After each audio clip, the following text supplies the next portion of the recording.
other CEOs present, fellow NEC council members, senior staff from ministry and Kcse, members of the press, good morning. Allow me at the onset to express the Teacher Service Commission deep appreciation to our teachers across the country. They are the men and the women who prepared the candidates, supervised and invigilated the examinations, and participated in the marking process. We do applaud your professionalism, your resilience, and the commitment that ensured that this national exercise was conducted with credibility, integrity, and fairness. In 2025, the Commission vetted and released 77,600 of you, comprising center managers, supervisors, invigilators, to man the national examination. I also want to take this opportunity to appreciate the multi-agency team that endured early mornings and long hours. You really put in a lot of long hours to support examination administration. You were very vigilant, you monitored, you supervised, and that is the reason why we are here today to confidently celebrate the seamless and successful completion of this exercise.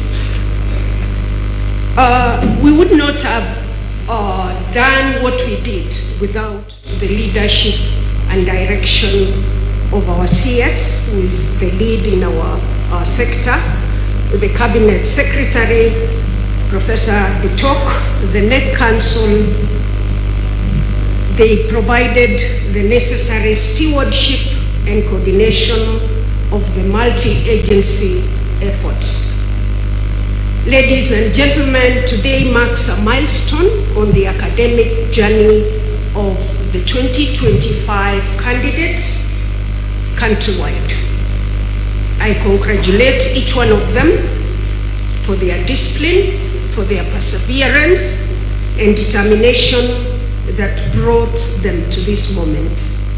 As you receive your results, candidates, I encourage you to see the outcomes not as an end, but as a foundation upon which you build the next phase of your lives.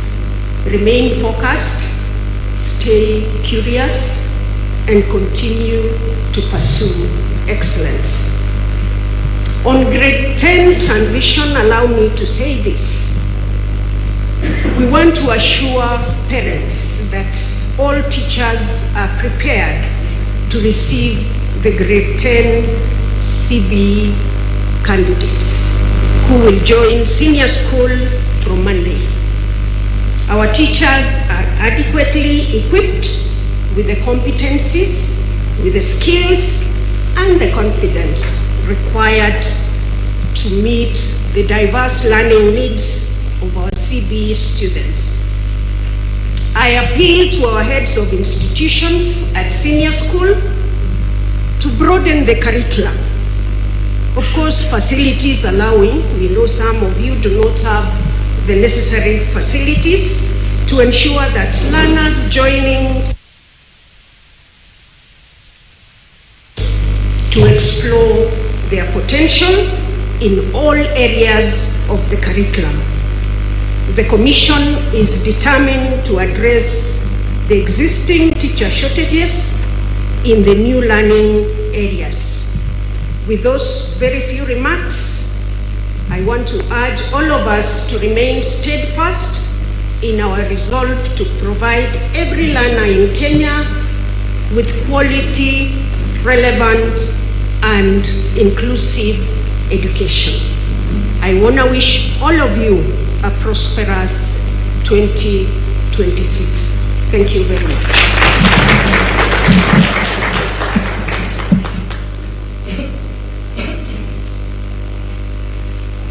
Thank you very much, Evelyn. I now want to invite the Chair of the Council, Professor Nyabundi, to come and make his remarks, and then invite the PS.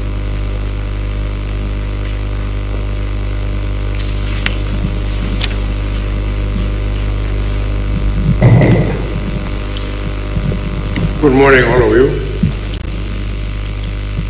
I wish to recognize our CS, Honorable Julius Mungusogambo, our PS, Ambassador Professor Julius Bito. My name is Professor Julius Nyabundi. See those Julius.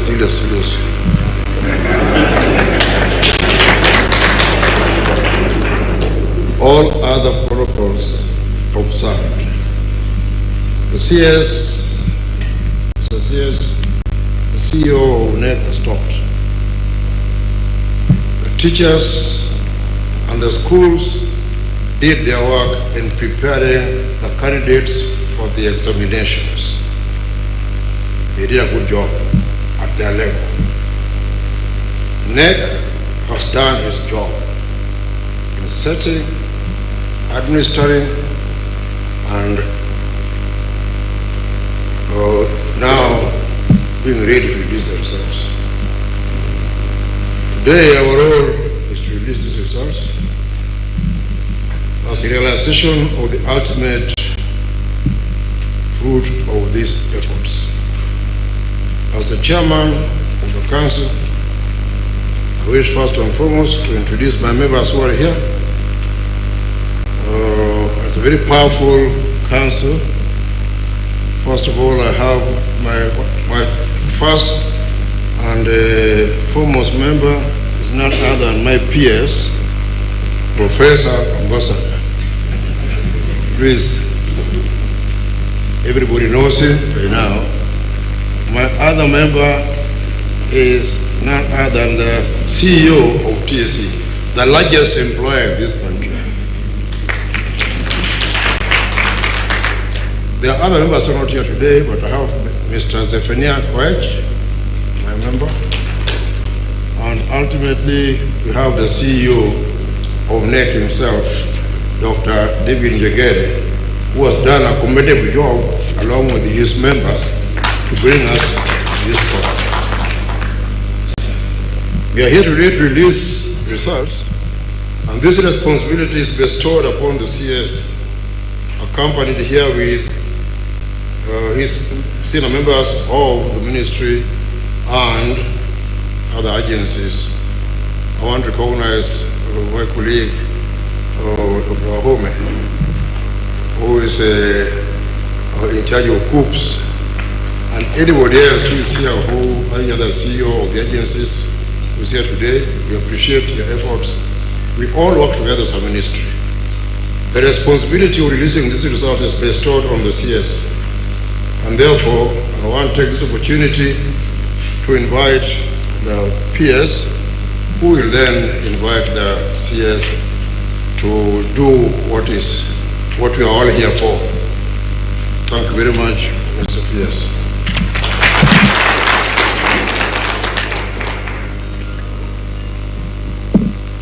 Thank you very much, Chairman.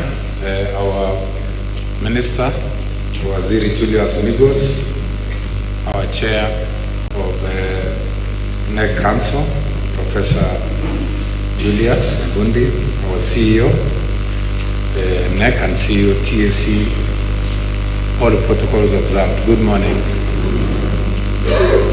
Allow me at the beginning, Waziri, to thank you for your excellent leadership in this sector. We have seen a lot of coordination, a lot of positives in terms of how you have been able to manage and coordinate the sector. I don't know what the chair of NEC was saying. It is because of the Juliuses that follow each other that the sector is really You know, I say this because I got a call from one of the stakeholders who was in here a few days ago and said, for the first time in many years, he told me he's 25 years old in the profession, he has never seen capitation released before schools open. It's a record thing. So, you know, I'm new in the sector, so, but I'm home. So I'm delighted really this morning to be part of this important process of releasing results for 993,226 graduating class of 2025.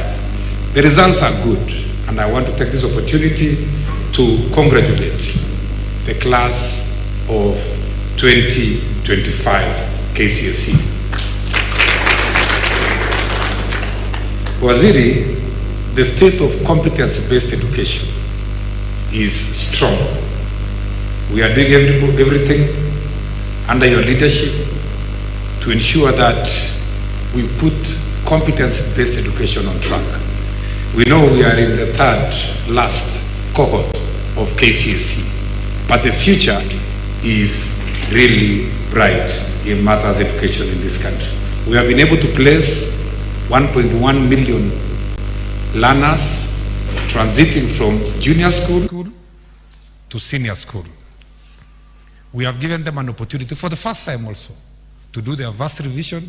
For those who didn't like their pathways, we give them an opportunity. They have revised the first time, and we have given them also a second chance. If they didn't like again the first revision, we have given them a chance that is closing today. So these are record things. The system is very transparent. We are using a very open and digital and transparent process to be able to ensure that every learner in this country gets an opportunity to go to any school of their choice, depending on their capacity of these schools. Waziri, allow me also at this juncture to thank all the teams. These examinations of 2025 has been approached as a whole government approach. We have our teams from Ministry of Education, our field officers, we have our Ministry of Interior, including GAO, including the DCI, including the entire security apparatus of this country. We have our Ministry of ICT, including Communication Authority, and other stakeholders who have worked with us, which I want to thank very sincerely for the work they have done. As I wind up, Waziri, allow me at this point to assure all our stakeholders who participated in 2025 exam that we are working very closely with Treasury and they are due as possible. We are working on it. Allow me also, Waziri, to say that the placements and the transition that we are doing, we are having a new system called Kenya Education Management Information System, which is helping us in the transition, and we are moving everybody. Soon and very soon, the entire education ecosystem will be under one digital platform, so that whatever thing you need to know in education, just at the click of the button, you can know the status of the results of your student, and you can know everything going on in the education sector. With those few remarks, Waziri, allow me also to emphasize that competence-based education is the education system that is going to transform this country from third world to first world. And it is real, and it's coming very, very soon. Let us now rise up, ladies and gentlemen, to invite our chief guest, who is the Minister for Education, Honorable Julius Because. Can we put our hands together to warmly welcome our Minister? Karibu sana, Waziri. Thank you, PS. Please be seated.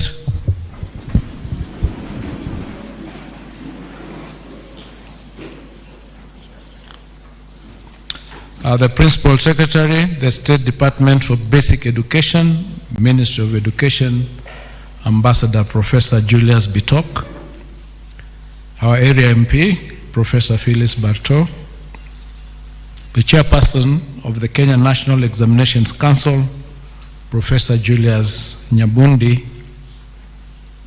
the Chief Executive of the Kenya National Examination Council, Dr. David Njengere, the Acting Chief Executive Officer of the Teachers Service Commission, Dr. Evelyn Mitei, the CEO of KUPS, Dr. Mercy Wahome, distinguished guests, ladies and gentlemen, good morning. Good morning again. Ladies and gentlemen, examination and assessments have always stood at the heart of education. They serve not merely as a measure of learning, but as a compass that guides the nation's future.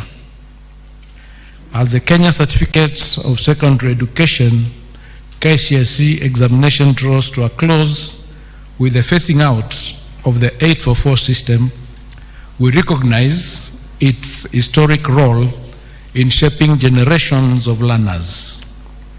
Yet, education must always evolve to meet the demands of a dynamic world. The transition to competency-based assessment marks a decisive step forward, one that shifts our focus from rote memorization to the demonstration of skills, values, and knowledge that empower learners to thrive in the 21st century.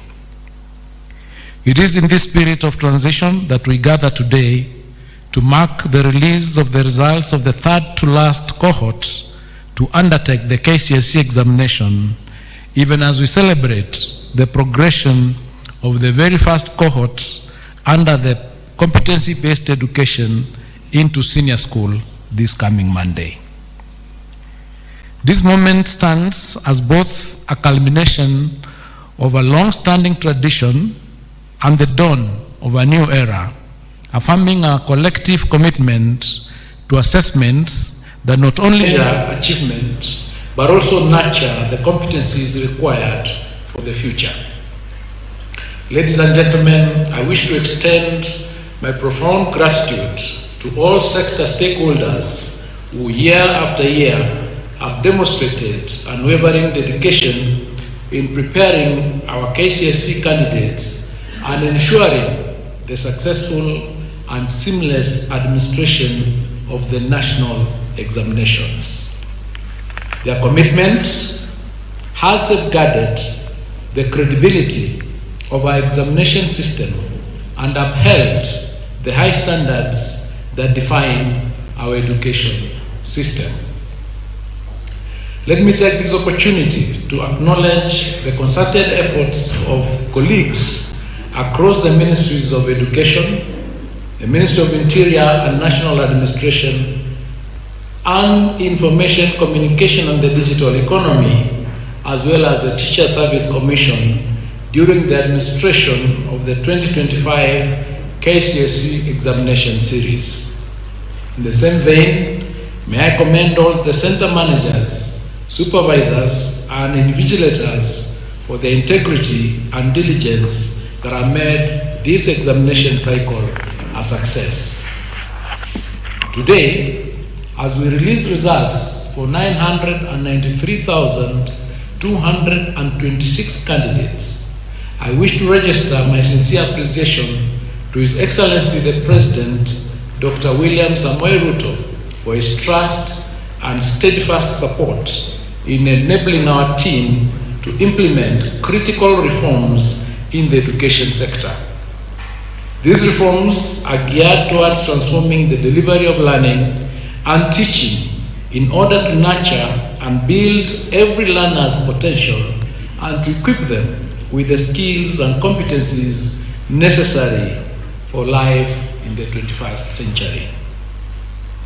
Ladies and gentlemen, as we gather here today, the government has employed a record 100,000 teachers since 2023, with 24,000 of these teachers recruited this year. A record total of over 25,000 teachers have also been promoted.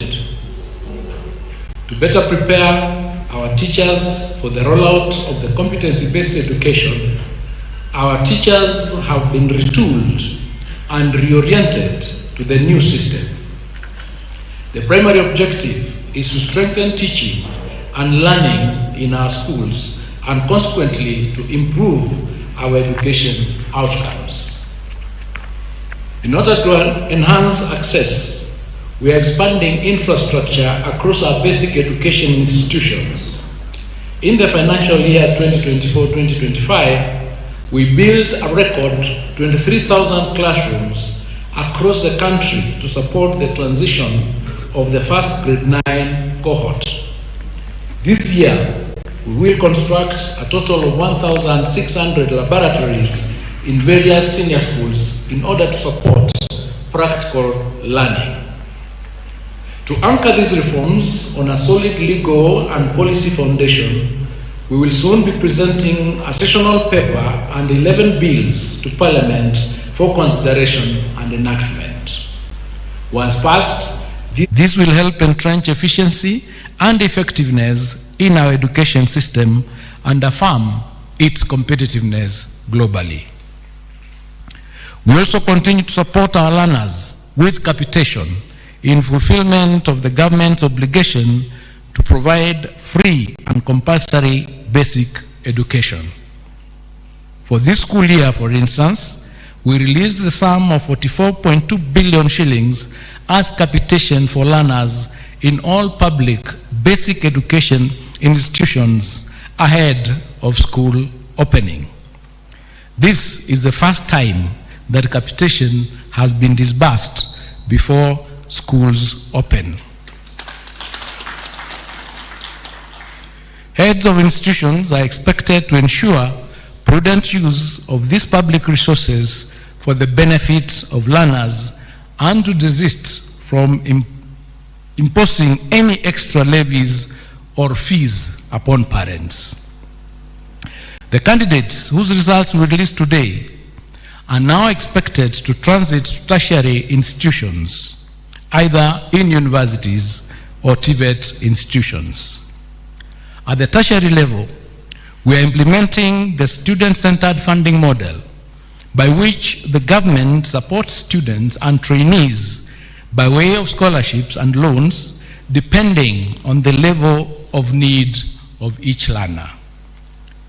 To enhance access and affordability, fees for academic programs in our public universities have also been rationalized by between 15% and 40%, so that the fees for university education programs range from 5,800 to 75,000 per semester, depending on the program of study. I call upon all eligible candidates, therefore, to apply for placement to programs of their choice once the process starts. I now wish to provide an overview of the performance of the 2025 Kcse examinations cohort. Ladies and gentlemen, during the 2025 Kcse examinations, 993,226 candidates sat the examination compared to 962,512 candidates in the year 2024. This represents an increase by 30,714 candidates, which is an increase of 3.19%. Of the 993,226 candidates who sat the 2025 Kcse examinations, 492,012 were male, while 501,214 were female, representing 49.54% and 50.46% of the total candidature, respectively. This is the second year in a row since inception of the Kcse examinations that female candidates are more than male candidates. However, 10 counties had a significant entry of more male than female candidates. These were Garissa, which had 66.24% to 33.76%. Mandera had 65.09% to 34.91%. Wajir had 60.10% to 39.90%. Turkana had 57.67% to 42.33%. Narok had 53.10% to 46.90%. Samburu had 52.43% to 47.57%. Mombasa had 52.08% to 47.92%. Homa Bay had 52% to 48%. Nyamira had 51.9% to 48.03%, and West Pokot had 51% to 48.16%. 14 counties had a significant entry of more female than male candidates. These were Vihiga, which had 55.905% to 44.10%. Elgeyo Marakwet had 55.06% to 44.94%. Kisumu had 53.87% to 46.15%. Kiambu had 53.23% to 46.77%. Kwale had 53.19% to 46.81%. Nairobi had 52.90% to 47.10%. Kakamega had 52.47% to 47.53%. Meru had 52.22% to 47.78%. Isiolo had 52.21% to 47.79%. Uasin Gishu had 52.14% to 48.26%. Busia had 51.72% to 48.28%, and Tharaka Nithi had 51.57% to 48.43%. 23 counties, however, recorded near perfect gender parity, which counties were Lamu, Marsabit, Embu, Tana River, Laikipia, Kcse, Baringo, Migori, Trans Nzoia, Nandi, Kajiado, Taita Taveta, Kericho, Siaya, Kilifi, Bomet, Nyeri, Nyandarua, Murang'a, Nakuru, Kirinyaga, Bungoma, and Makueni. The number of candidates aged 16 years and below increased from 20,546, which was 2.13% in the year 2024, to 26.391 or 26,391, which is 2.65% in the year 2025. The highest percentage of candidates registered for 2025 Kcse examinations were within the appropriate age bracket of between 17 and 19 years, constituting 716,048, which is 72.02% of the total candidature. In the year 2025 Kcse examinations, 17 subjects recorded a significant improvement in performance, similar to the number of subjects that recorded significant improvement in 2024. 11 subjects recorded a significant decline in performance in the year 2025 compared to 10 in 2024. Female candidates recorded better mean score performance than male candidates in the following 6 subjects. That is English, Kiswahili, Kenya Sign Language, Home Science, CRE, and Arts and Design. Male candidates recorded better mean score performance than female candidates in 11 subjects, namely Mathematics, Alternatives A and B, Biology, and Biology for the Blind, Chemistry, General Science, History and Government, Geography, IRE, Building and Construction, and Business Studies. The performance of male candidates was comparable to their female counterparts in the following 7 subjects: physics, agriculture, computer studies, French, German, Arabic, and music. The number of female candidates registered in the following 5 subjects was too small to allow for a meaningful comparison of performance with their male counterparts. That is metalwork, power mechanics, electricity, drawing and design, and aviation technology. As has been the case since 2023, Kcse examination, the 2025 Kcse examination results have been graded using the reviewed grading system in which the overall grade at Kcse examination considers mathematics, the best performing language among English, Swahili, and Kenyan Sign Language, and the best performed 5 subjects. There were 1,932, which is 0.19% candidates who obtained an overall mean grade A plain in the year 2025 Kcse examination. This is an improvement as compared to 1,693, which is 0.18% candidates who scored plain A in 2024.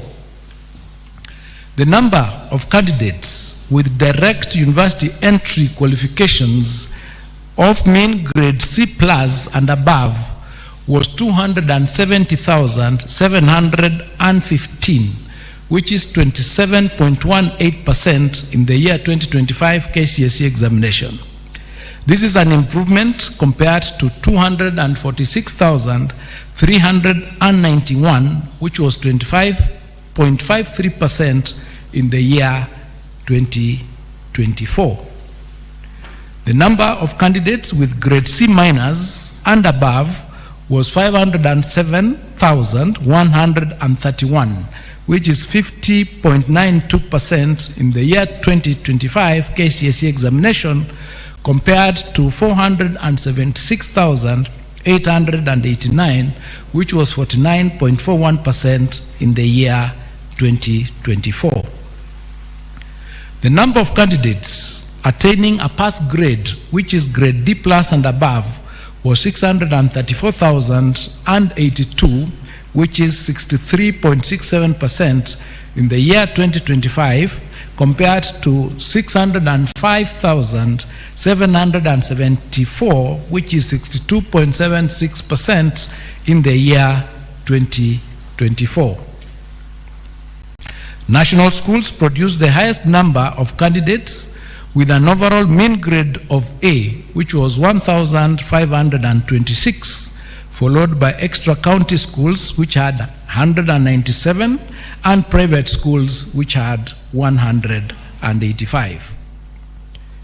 Sub-county schools, however, produced more candidates in the category of C plus and above compared to county schools, accounting for 72,699 and 36,600 respectively. I wish to reiterate that our stand on the integrity of examinations. In November last year, we indicated that there were reported cases under investigation and that action would be taken upon conclusion of the investigations. At the conclusion of the Kcse examination, 1,180 candidates were found to have been involved in examination irregularities. Consequently, and in line with the applicable law and regulations, their examination results have been cancelled. Individual candidates' examination results will be accessed online through a link on the NEC website or directly through the following link: results.nec.ac.ke, and candidates will be required to enter their index number and one of their names as per the registration data for the 2025 Kcse examination. The results will be live and accessible immediately after the end of this function. It is now my humble duty and privilege to declare the 2025 Kcse examination results officially released.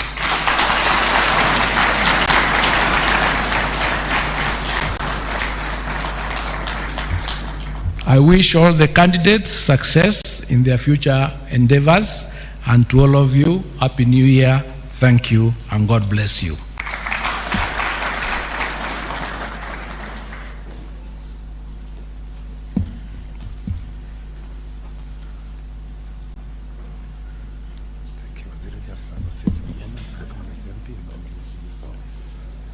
Thank you very much. Let's put our hands together again for Waziri. Thank you very much, Waziri, for now as we prepare for the transition to the official handover of the results. Allow me to recognize our area member of parliament, Honorable Phyllis Parto, who is also the committee member of the National Assembly Oversighting Education. Professor Parto, welcome. Maybe you can come and say hi to your people. You can just come and say hi. Yeah, for 1 or 2 minutes, and then Waziri now will finalize the remaining part of the program. Karibu, Professor. Thank you, PS.